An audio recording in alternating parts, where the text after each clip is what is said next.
He thought ignoring them would make them disappear, but he was wrong. They came back for him, this time, not with promises, but with warnings.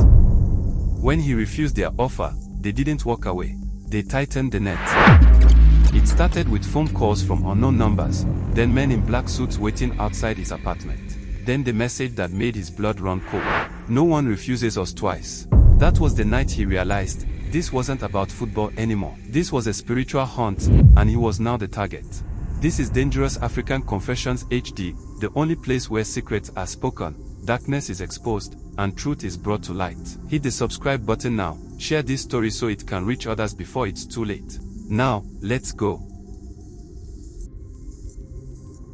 I stared at the picture for a long time, hoping it was a sick joke, hoping this wasn't real.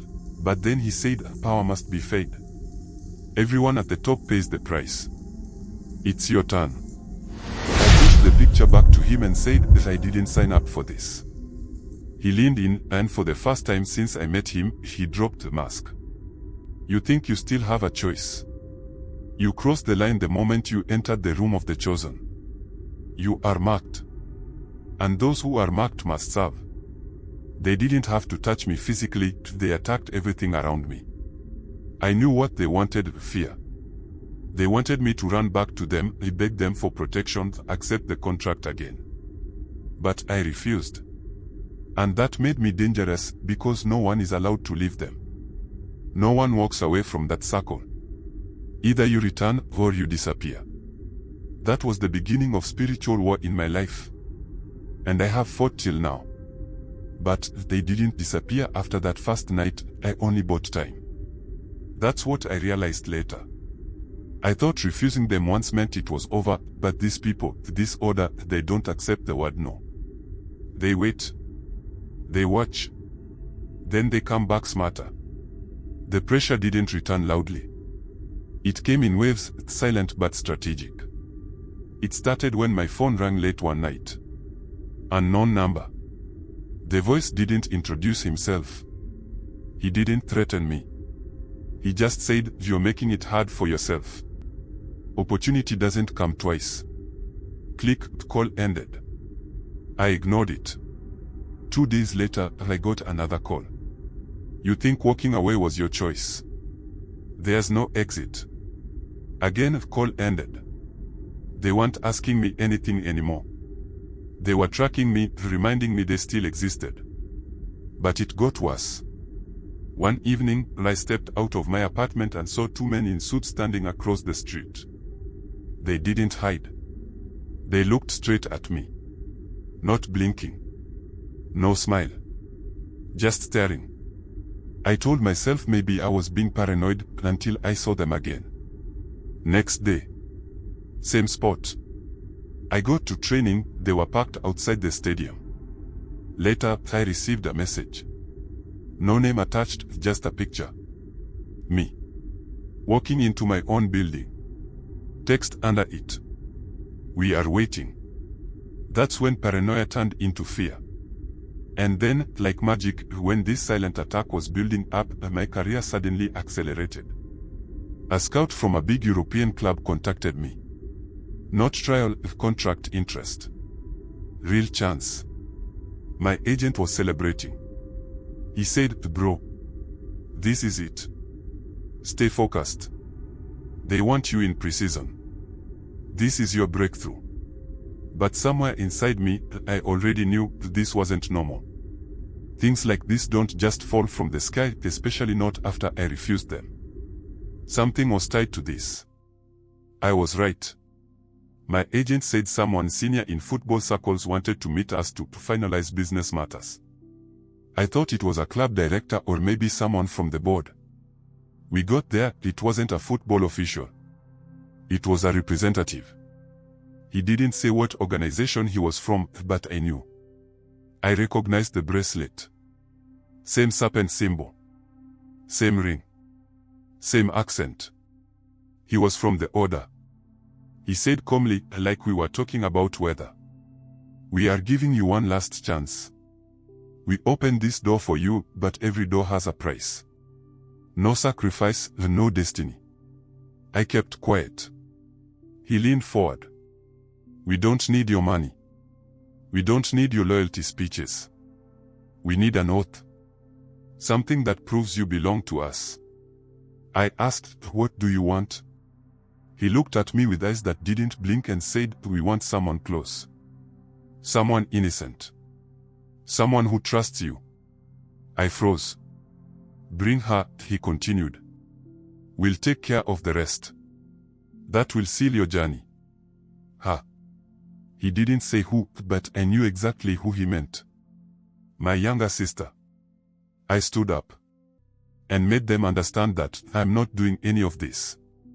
He didn't argue. He didn't shout. He just smiled slightly and said, then your contract is gone. Your career is gone. You will disappear from football and we will still collect a sacrifice. Only difference is you won't choose who dies.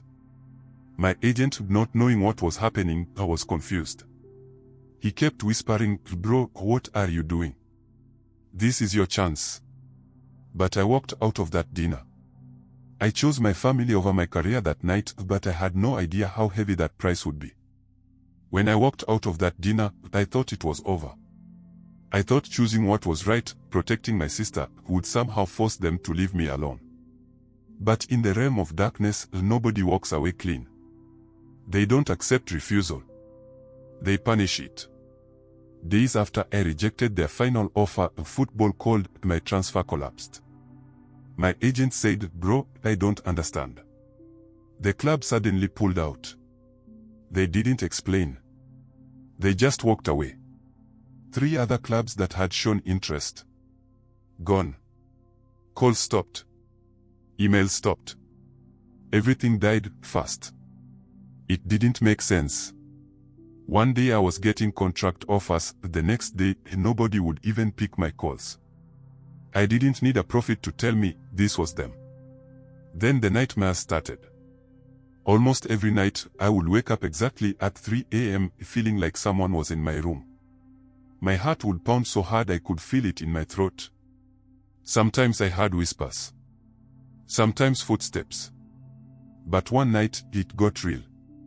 I woke up and saw a dark figure at the foot of my bed. A shadow watching me. No face. Just a presence made of evil. The air became heavy. I tried to shout, but no sound came out.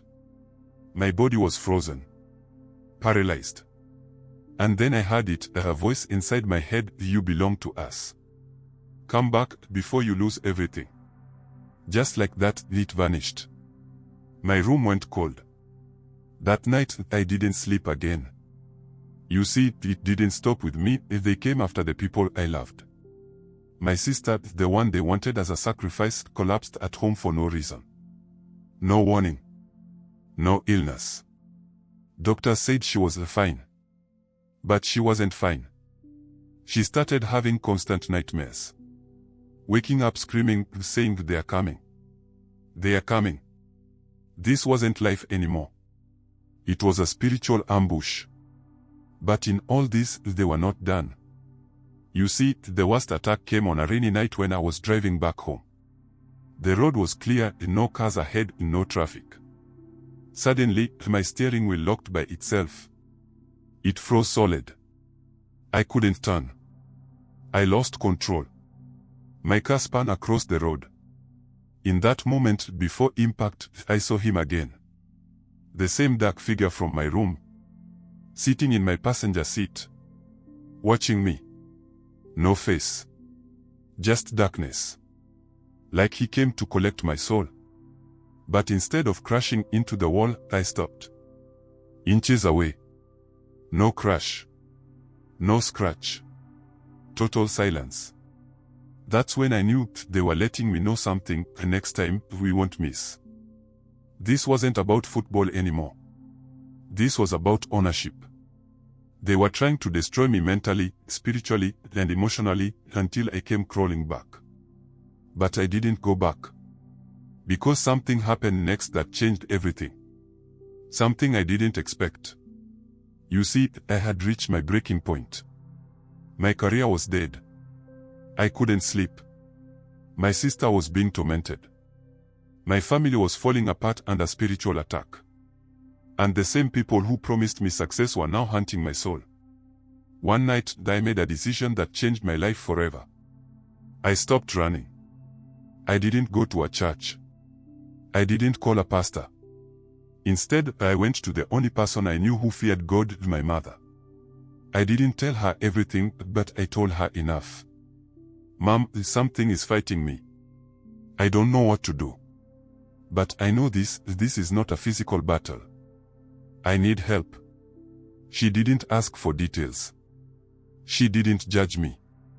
She simply said, then we fight spiritually. That night was the first time in years I bent my knees, not to darkness, but to God. The moment I started praying, warfare broke out. Every night at exactly 3 a.m., I'd feel a heavy pressure in my room, like I wasn't alone. I began to hear voices, stop this foolishness. We made you. We can break you. Come back, and this will end. But I didn't stop. My mother was fasting. My sister started fasting with us. We prayed every midnight. And the more we prayed, the uglier the spiritual attacks became. I saw snakes in my dreams coiling around my body. I saw a black ocean, and something inside it calling me by name. I saw myself inside a room filled with occult symbols I once saw during initiation. They were calling me back. But I had already made up my mind to fight till the end. So, I decided to confront them. I called the man who first introduced me to the order. I told him we needed to meet in person. We met inside a quiet restaurant. He came alone. He looked calm. Too calm. I looked him in the eyes and said, I want out. I'm done with the order.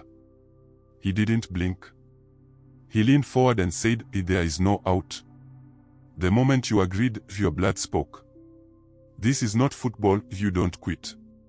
You belong to us. I told him I wasn't afraid. That's when he smiled and gave me a warning I'll never forget. Then prepare to be dead or bury someone. Because living will cost you a life. I walked away that day knowing there was no going back, not to football, not to fame, not to comfort. This was now a fight for my soul and my family. A week later, everything exploded. My sister collapsed again. This time, she was unresponsive. Doctors said nothing was wrong, but spiritually, everything was wrong. She kept saying one thing in her sleep over and over again, that they want a life, someone must die. I knew then that the order had invoked a death covenant to bring me back. They wanted to destroy someone close to me, to force me into submission. I locked myself in my room that night and cried for the first time in years. I begged God to save my family. I said words I never thought I would say. And that was the same night I met a man I believed to be Jesus Christ. Not in a dream. Not in a church.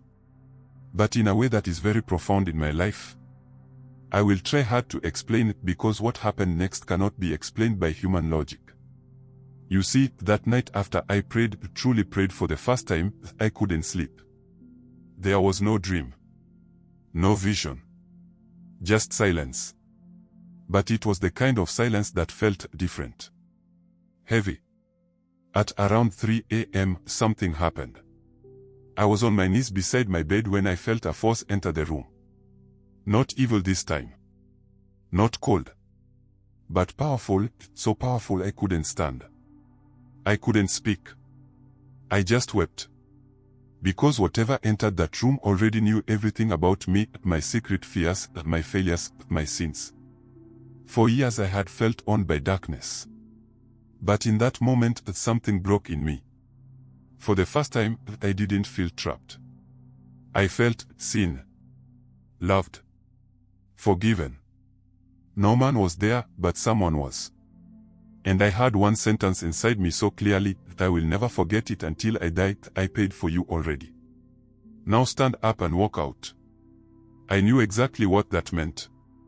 You see, during my time with the order, they gave me a ring, not just jewelry, but the spiritual seal of loyalty, a binding covenant tool, which I gave back.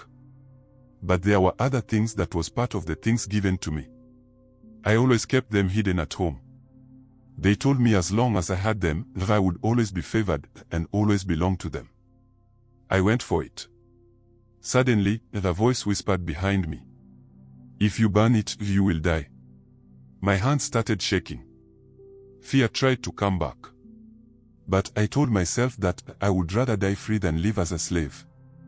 I threw the things into a metal bowl, poured kerosene over it, and set it on fire. The moment they began to burn, I felt like something was tearing out of my body, something that had wrapped itself around my life for years. I screamed. I cried. I vomited thick black mucus. My chest felt like it was being ripped open. But I kept praying, Jesus, don't stop. Finish it. And he did. Because after the fire went out, I stood up a free man. No pastor did this for me. With the help of my family, I was able to overcome this struggle and chapter of my life. I know one will question, did the order come after me? Yes. Did they threaten me? Yes. Did they try to curse me again? Yes. But here's what they didn't expect. Once the covenant was broken by the blood of Jesus, their power over me died. They stopped watching me. They stopped chasing. They moved on to the next soul to recruit. Because when darkness meets real authority, it bows. My brothers and sisters, if you stuck with this story till now, it means God is trying to tell you something. These are not stories. This is spiritual reality. They are altars fighting destinies. They are covenants controlling lives. There are people trading souls every single day behind fame, business, music, and power. But there is still hope. If God could deliver him, not in a church, not with a prophet, but directly, then he can deliver anyone watching this video right now. If you're in any secret group. If you took something you shouldn't have taken. If there's something following you in dreams. If you feel like your life is locked. There is a way out, not by running, not by keeping quiet, not by fear, but by truth, and by Jesus Christ. If you want us to pray with you privately, say prayer in the comments. And we will take it up from there. Our next upload titled, The Signs of Secret Society Recruitment, stay tuned to watch it when it goes public. If this story opened your eyes, like the video so YouTube pushes it to others. And if you're new here, subscribe so you don't miss the next dangerous confession. This is Dangerous African Confessions HD, where darkness meets truth. Stay awake, stay guarded, stay free.